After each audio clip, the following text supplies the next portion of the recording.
असलामुअलैकुम नाजरीन। 10 अप्रैल 1986 ਦੇ ਤਾਰੀਖ ਸਾਜ਼ ਇਸਤਕਬਾਲ ਦੇ ਬਾਅਦ ਮੁਹਤਰਮਾ ਬੇਨਜ਼ੀਰ ਭੁੱਟੋ ਦੀ ਇੱਕ ਤਨਜ਼ੀਮੀ ਮੀਟਿੰਗ ਦੀ ਨਕਾਬਲੇ ਫਰਾਮੋਸ਼ ਝਲਕ ਪੇਸ਼ ਕਰਾਂਗਾ। ਇਸ ਤੋਂ ਪਹਿਲਾਂ ਗੁਜ਼ਾਰਿਸ਼ ਹੈ ਕਿ ਤੁਸੀਂ ਬਾਬਰ ਜਵੇਦ ਡਾਰ YouTube ਚੈਨਲ ਨੂੰ ਸਬਸਕ੍ਰਾਈਬ ਕਰੋ। ਤਕਰੀਬਨ 37 ਸਾਲ ਪਹਿਲੇ ਪੰਜਾਬ ਯੂਨੀਵਰਸਿਟੀ ਲਾਹੌਰ ਦੇ ਸਾਬਕਾ ਜਨਰਲ ਸੈਕਟਰੀ ਇਲਿਆਸ ਨਵੀਦ ਸ਼ਹਜ਼ਾਦ ਨੇ ਨਿਊ ਕੈਂਪਸ ਲਾਹੌਰ ਦੇ 19 ਨੰਬਰ ਹਾਸਟਲ ਦੇ ਸਾਹਮਣੇ ਮੈਨੂੰ ਆਖਿਆ, ਡਾਰ ਸਾਹਿਬ, ਮੁਹਤਰਮਾ ਬੇਨਜ਼ੀਰ ਸਾਹਿਬਾ ਨਿਊ ਕੈਂਪਸ ਦੇ ਨੇੜੇ ਤਨਜ਼ੀਮੀ ਅਹੁਦੇਦਾਰਾਂ ਦੇ ਇਕੱਠ ਵਿੱਚ ਤਸ਼ਰੀਫ ਲਿਆ ਰਹੀਆਂ ਨੇ, ਤੁਸੀਂ ਜਾਣਾ ਪਸੰਦ ਕਰੋਗੇ? ਮੈਂ ਖੁਸ਼ੀ ਤੇ ਹੈਰਾਨੀ ਨਾਲ ਉਹਨਾਂ ਵੱਲ ਵੇਖਿਆ। 10 ਅਪ੍ਰੈਲ 1986 ਨੂੰ ਗੁਜ਼ਰੇ ਚੰਦ ਮਹੀਨੇ ਹੀ ਹੋਏ ਸਨ।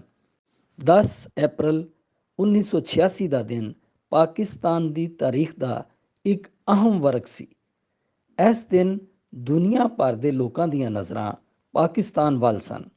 ਆਮਰਾਨਾ ਨਿਜ਼ਾਮ ਦੇ ਖਿਲਾਫ ਭੱਜ ਦੌੜ ਕਰਨ ਵਾਲੀ ਮੁਹਤਰਮਾ ਬੇਨਜ਼ੀਰ ਭੁੱਟੋ ਦਾ ਇਸਤਕਬਾਲ ਕਰਨ ਲਈ 3 ਬਿਲੀਅਨ ਲੋਕ ਮੌਜੂਦ ਸਨ। ਏਅਰਪੋਰਟ ਤੋਂ ਮੀਨਾਰੇ ਪਾਕਿਸਤਾਨ ਦਾ 12 ਕਿਲੋਮੀਟਰ ਦਾ ਸਫ਼ਰ 10 ਘੰਟਿਆਂ ਵਿੱਚ ਤੈਅ ਹੋਇਆ। ਜਲੂਸ ਕੀ ਸੀ? ਲੋਕਾਂ ਦਾ ਜੰਮੇ ਗਫੀਰ ਸੀ, ਜਿਹੜਾ ਦਿਲੀ ਜਜ਼ਬਿਆਂ ਤੇ ਮੁਹੱਬਤ ਨਾਲ ਭਰਿਆ ਹੋਇਆ ਸੀ। ਮੈਂ ਇਸ ਤਾਰੀਖ ਸਾਜ਼ ਮੰਜ਼ਰ ਵਿੱਚ ਖੋਇਆ ਸੀ।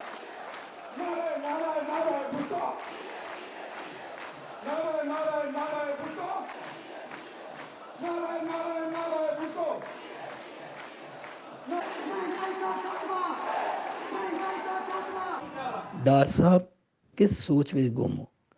ਮੈਂ ਬਸ ਜਾ ਰਿਹਾ ਹਾਂ, ਇਲਿਆਸ ਨਵੀਦ ਸ਼ਹਜ਼ਾਦ ਨੇ ਆਖਿਆ।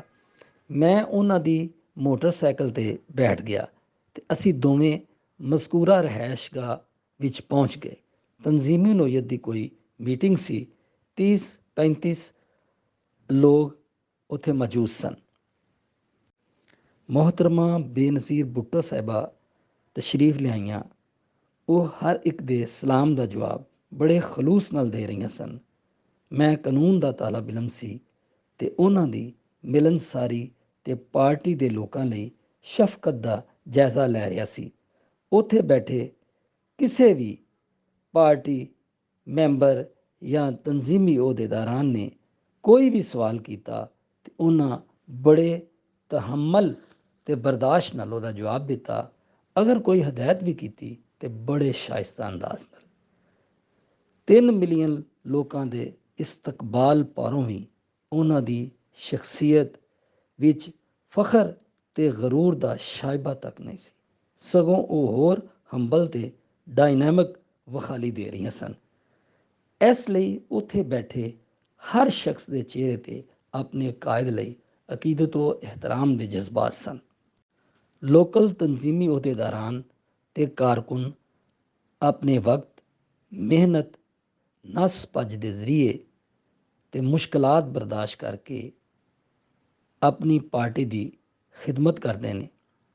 ਇਸ ਲਈ ਹਰ ਪਾਰਟੀ ਦੀ ਆਲਾ ਕਿਆਦਤ ਨੂੰ ਇਹਨਾਂ ਨੂੰ ਆਪਣੀ ਸਲਾਹੀਤਾਂ ਨੂੰ ਨਿਖਾਰਨ ਦਾ ਮੌਕਾ ਦੇ ਕੇ ਪਾਰਟੀਆਂ ਨੂੰ ਮਜ਼ਬੂਤ ਤੇ ਮਕਬੂਲ ਬਣਾਉਣਾ ਚਾਹੀਦਾ ਹੈ।